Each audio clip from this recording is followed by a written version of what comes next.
ಮಾಡಿಸ್ಕೊಡ್ತೀವಿ ಅಂತ ವಂಚಿಸುತ್ತಿದ್ದ ದಂಪತಿ ಈಗ ಅಂಧರಾಗಿದ್ದಾರೆ. ಸೌತ್ ಈಸ್ಟ್ ಸೈಬರ್ ಕ್ರೈಮ್ ಪೊಲೀಸರು ದಂಪತಿಯ ಬಂಧನ ಮಾಡಿರೋದು.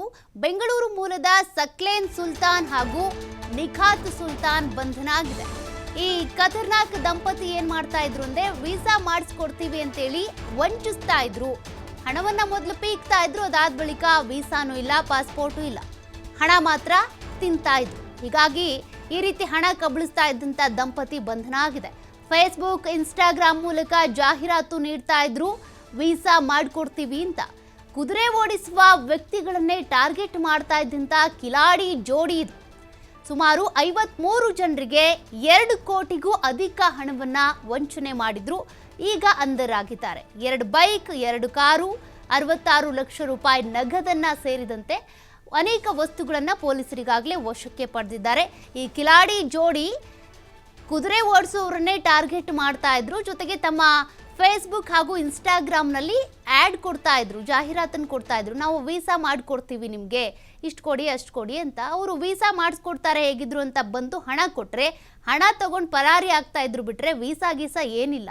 ಹಾಗಾಗಿ ಈ ಕಿಲಾಡಿ ದಂಪತಿಯನ್ನ ಈಗ ಬಂಧಿಸಿದ್ದಾರೆ ಪೊಲೀಸರು. ನಿಖಾತ್ ಸುಲ್ತಾನ್ ಹಾಗೂ ಸಕ್ಲೇನ್ ಸುಲ್ತಾನ್ ಇವರಿಬ್ಬರು ಕೂಡ ಅಂಧರಾಗಿರುವಂಥ ಆರೋಪಿಗಳು. 66 ಲಕ್ಷ ನಗದು, 2 ಕಾರು, 2 ಬೈಕು ಹಾಗೂ ಅವರ ಹತ್ರ ಇನ್ನೇನೇನು ವಸ್ತುಗಳಿತ್ತೋ ಅವೆಲ್ಲವನ್ನು ಕೂಡ ಪೊಲೀಸರು ವಶಕ್ಕೆ ಪಡ್ಕೊಂಡಿದ್ದಾರೆ. ನೀವು ಕೂಡ ಈ ರೀತಿಯಾಗಿ ಏನಾದರೂ ಜಾಹೀರಾತು ನೋಡಿ ವೀಸಾ ಮಾಡಿಸ್ಕೊಳ್ಳೋದಕ್ಕೆ ಹೋಗ್ತಾ ಇದ್ದೀರಾ ಅಂದರೆ ಬಹಳ ಹುಷಾರಾಗಿರಬೇಕಾಗುತ್ತೆ. ಕಿಲಾಡಿ ಜೋಡಿ ಅಂತಾನೆ ಇಲ್ಲ, ಕಿಲಾಡಿ ಸ್ನೇಹಿತರು ಕೂಡ ಇರ್ತಾರೆ. ಈ ರೀತಿಯಾಗಿ ವಂಚನೆ ಮಾಡೋದಕ್ಕಿಂತ ಪರಿಪರಿಯಾಗಿ ಬೇರೆ ಬೇರೆ ರೀತಿಯಾಗಿ ಆ್ಯಡ್ಸ್ ಕೊಡ್ತಾರೆ, ಬೇರೆ ಬೇರೆ ರೀತಿಯಾಗಿ ನಿಮ್ಮನ್ನ ಕನ್ವಿನ್ಸ್ ಮಾಡೋದಕ್ಕೆ ಟ್ರೈ ಮಾಡ್ತಾರೆ. ಹಾಗೇನಾದರೂ ನೀವು ಹೋದ್ರಿ, ದುಡ್ಡು ಕೊಟ್ರಿ ಅಂತ ಅಂದರೆ ನಿಮಗೆ ಪಂಗ್ನಾಮನೆ ಗತಿ. ಹಾಗಾಗಿ ಹುಷಾರಾಗಿರ್ಬೇಕಾಗುತ್ತೆ. ಅಧಿಕೃತವಾದಂಥ ಸಂಸ್ಥೆಗಳು ಯಾವಿರ್ತಾವೋ ಅಲ್ಲಿಗೆ ಹೋಗಿ ನೀವು ವೀಸಾ ಮಾಡಿಸ್ಕೊಳ್ಳೋದು ಒಳ್ಳೆಯದು. ಈ ರೀತಿಯಾಗಿ ಯಾರ್ಯಾರು ಆ್ಯಡ್ ಕೊಟ್ಟರು ಅಂದರೆ ಅವರನ್ನು ಹಿಂಬಾಲಿಸ್ಕೊಂಡು ನೀವು ಹೋದರೆ ದುಡ್ಡು ಕಳ್ಕೊಳ್ಳೋದಂತೂ ಗ್ಯಾರಂಟಿ.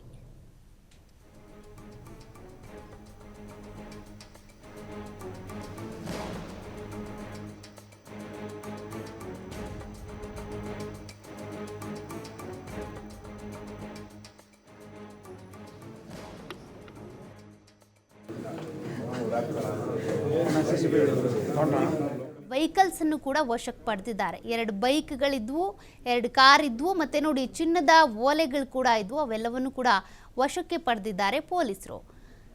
ಈ ಕಿಲಾಡಿಗಳು ಯಾರ್ಯಾರಿಗೆ ವಂಚಿಸಿದ್ರು, ಯಾರ್ಯಾರು ಹಣವನ್ನು ಕಳ್ಕೊಂಡಿದ್ರು, ಕೋಟ್ಯಾಂತರ ರೂಪಾಯಿ, ಲಕ್ಷ ಕಳ್ಕೊಂಡಿದ್ರಲ್ಲ, ಅವರೆಲ್ಲರೂ ಕೂಡ ಈಗ ಕಂಪ್ಲೇಂಟ್ ಕೊಡೋದಕ್ಕೆ ಮುಂದೆ ಬರ್ತಾ ಇದ್ದಾರೆ.